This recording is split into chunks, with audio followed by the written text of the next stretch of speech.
having lunch, you're more than welcome to do so, and it's a good place to just rest your legs. It's a big show, isn't it? I mean, there's a lot to see and get around. So, well, you've done the right thing by coming here, because we're settling down some expert insight on the policies and regulations shaping the future of heat pumps in the UK and across Europe. Do not move, okay? It may not sound like an exciting topic to you, but it is an exciting topic, and we've got three experts here.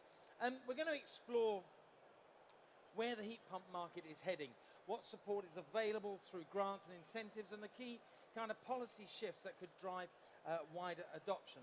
We're going to look at what's working, what's not, importantly, in both the UK and the EU, with practical takeaways on how installers can help customers make most of available support.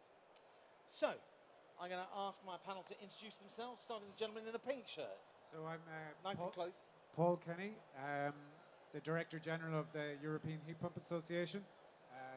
So work in Brussels, used to work in Ireland on heat pump policy and heat pump deployment, and used to have a firm that deployed heat pumps, so I have a bottom-up and a top-down view of the world. Lovely, thank you. Next.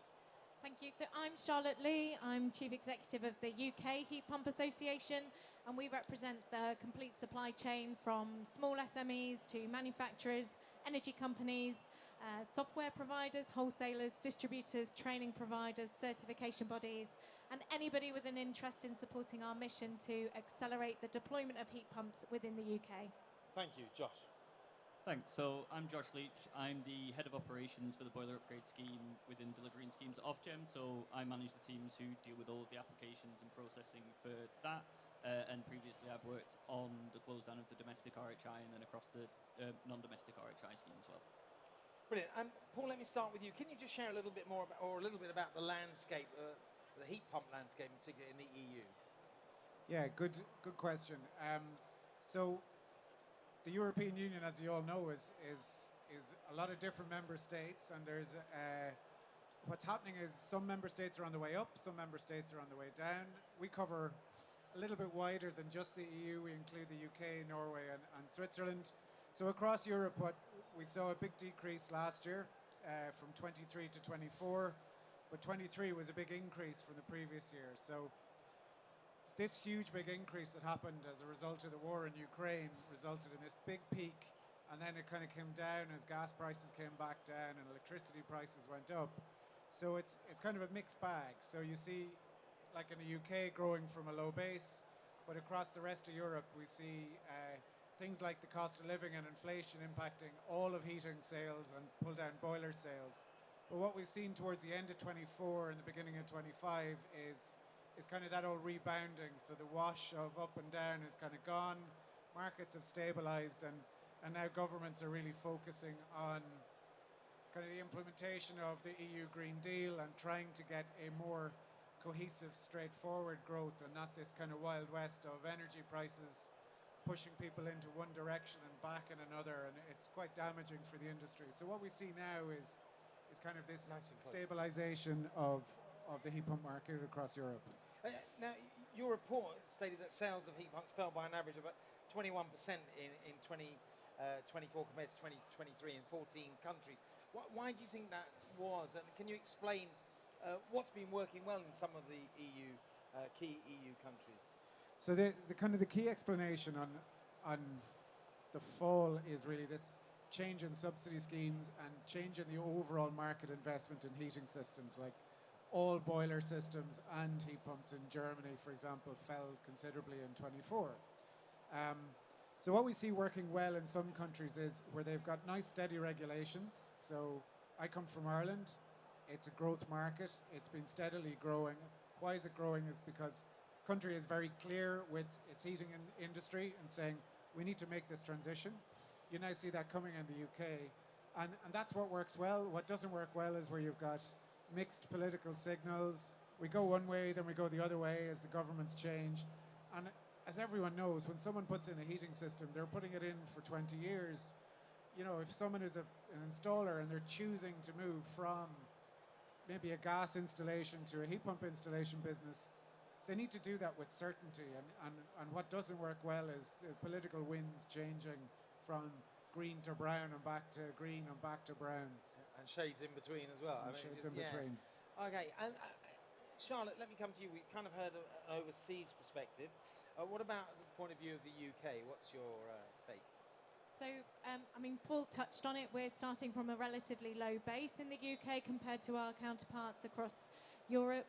And in the UK, importantly, we don't currently count air-to-air heat pump sales, whereas in Europe, they're quite prevalent as a technology. Why is that, as a matter of interest? Why is that? Why the difference between the two?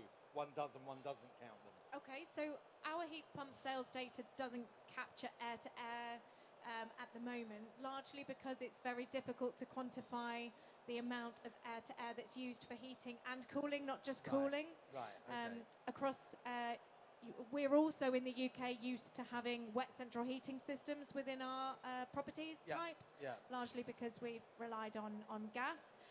Whereas in European countries where they haven't had wet central heating systems installed, air-to-air is a much easier, cheaper technology to fit, and there is a higher demand for cooling in these countries than there is or there has been in the past in the UK.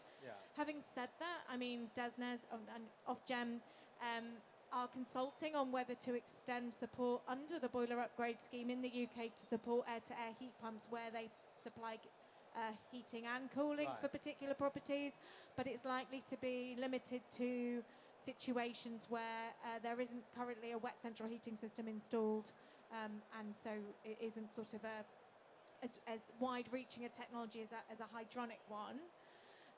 But 2024 for the UK saw a 59% increase in the number of hydronic heat pumps sold in the UK. And that was led us to just short of 100,000 heat pumps sold last year. That's largely been driven by an increase in the boiler upgrade scheme grant that came into effect in October 23, so really sort of bit in 24, where the grant went from £5,000 to £7,500. And also Eco4 is the first energy company obligation that's really driven a significant increase in the number of heat pumps that have been installed in properties. But, heat pumps that were funded by government schemes either solely or fully only represents 56% of the market. So there are other reasons, other rationale driving growth. Part of that is that we capture domestic hot water heat pump numbers in our figures, so they're not providing space heating, and they're growing. That they are a growing market in the UK, but also new build. So new build, unless it's a self-build, aren't eligible for any grant funding, and some require MCS certification. Some house builders don't, depending on their specs. But that is absolutely a growing market for the UK, with 25% of completions we're running at in England and Wales being fitted with a heat pump now. Brilliant, thank you. If anybody's got any questions or comments they'd like to make, just shout. Does anybody have a question or comment they'd like to make as we're going along? Otherwise, I'll move on. But if you do, then please just stick your hand up and we'll come to you. Josh, what sort of grants and incentives are available for installers and consumers to access to install a heat pump, and what trends have you seen on the bus since launch? So there's a wide range of grants available across the UK. So there's a mix of them available from UK government support and also from devolved administrations. So the UK government grants fall within the Help to Heat bracket, and that includes schemes like the boiler upgrade scheme, which, as Charlotte said, has got a grant of £7,500, and that's an installer-led scheme. As part of the spending review earlier this month, there was a commitment to funding within the Warm Homes Plan to extend bus funding up until 2029-2030 in a year-on-year growth. We don't have the details of what that will look like, but that's a positive commitment from government there. There's other schemes such as Eco4 that Charlotte talked about, but also some more targeted schemes. So there's Warm Homes Local Authority that is administered by local authorities themselves, and consumers in low-income homes can access support there. And then there's Warm Homes Social Housing, which is for direct social housing schemes. Both of those target energy efficiency and heat pump measures. And then outside of the Help to Heat bracket, outside of the Help to Heat bracket, there is also the Public Sector Decarbonisation Fund. So that looks at decarbonising public sector buildings. Unfortunately, as part of the spending review, that funding is going to end in 2028.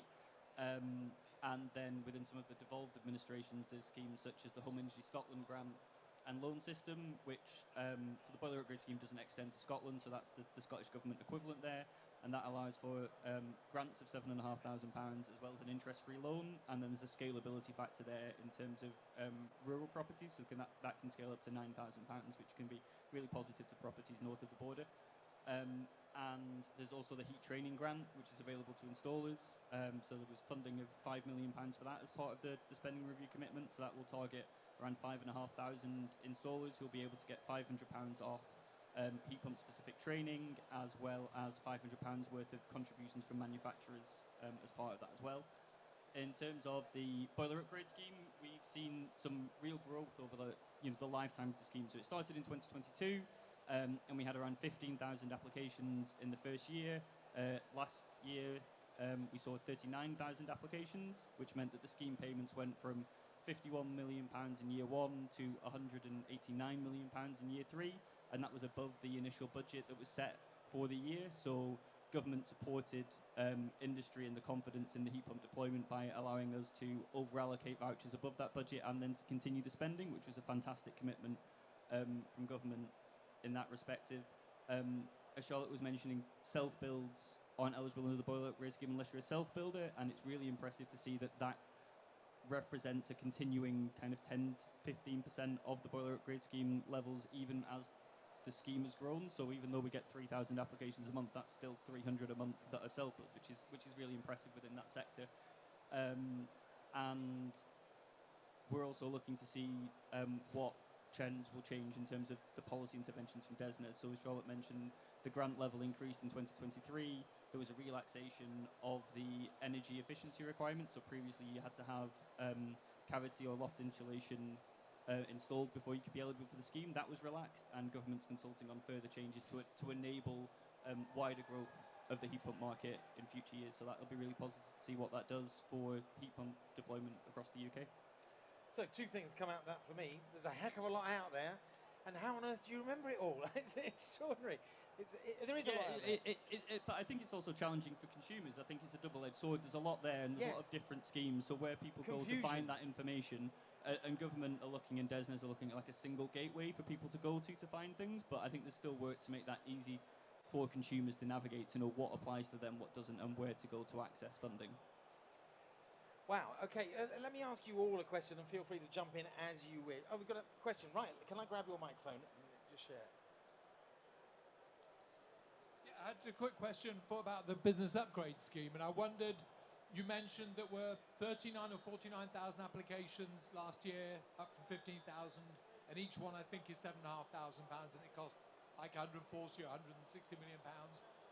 That strikes me as not that scalable. And I mean, I think our target's to get to like 1 million installs a year. Is that right? The Climate Change Committee, something in that, or 700,000 to 800,000 a year. So I'm just trying to understand, if you took away the business upgrade scheme, what would happen to installs? I mean, one could only guess really. But I just wonder, because it's not scalable, what does that mean for the growth of the market over time? I think that's a really good question. So I think, the purpose of the boiler upgrade scheme is to kind of stimulate that market. So I think we need to work towards a goal where heat pump deployment can continue without the need for government intervention. And one of the purposes of the boiler upgrade scheme is to build the supply chains and the installer base for that.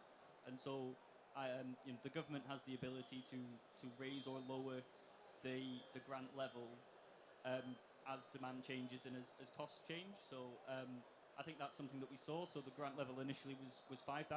We weren't seeing the level of uptake. It's currently 7,500. That's I think really hit the sweet spot in terms of the cost barrier.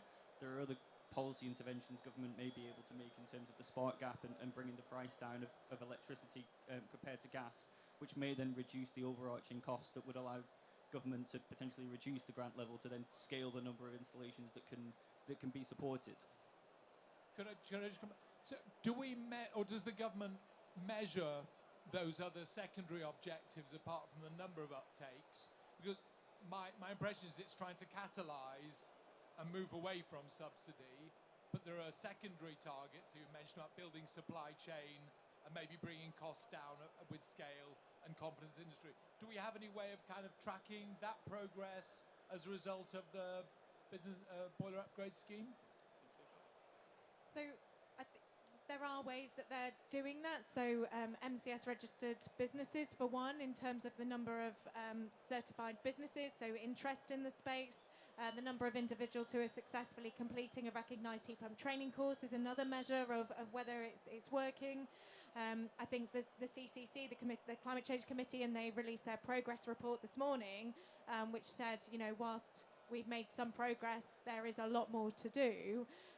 But even in their assumptions, they are suggesting that the upfront cost barrier is the biggest barrier, and there will need to be subsidy from government for time.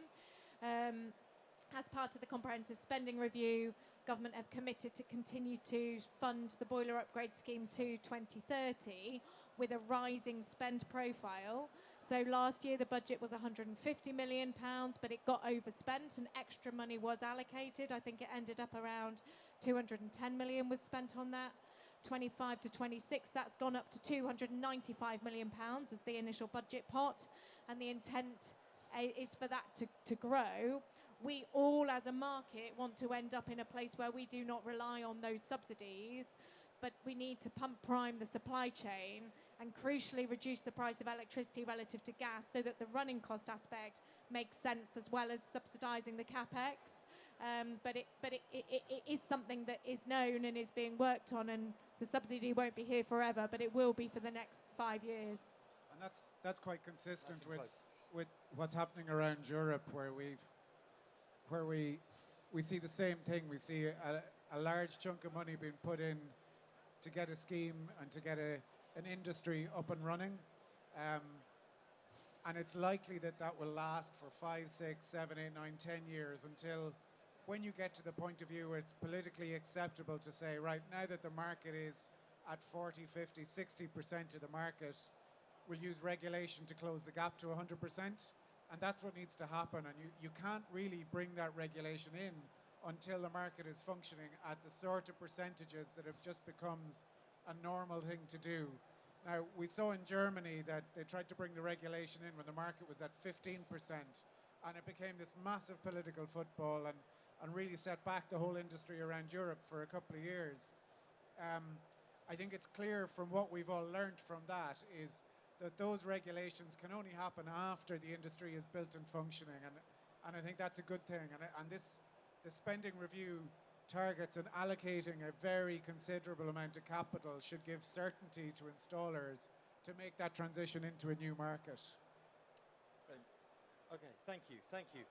Okay, look, I'm going to ask you a final question. Let's get the crystal ball out. Looking ahead, what can you see on the horizon, both in the UK and in the EU, for heat pump deployment? Charlotte, maybe you want to take that first. Yeah, happy. So the Warm Homes Plan is the sort of government's primary strategy for accelerating the decarbonisation of heat within buildings. It's called the Warm Homes Plan, but it's a Warm Buildings Plan.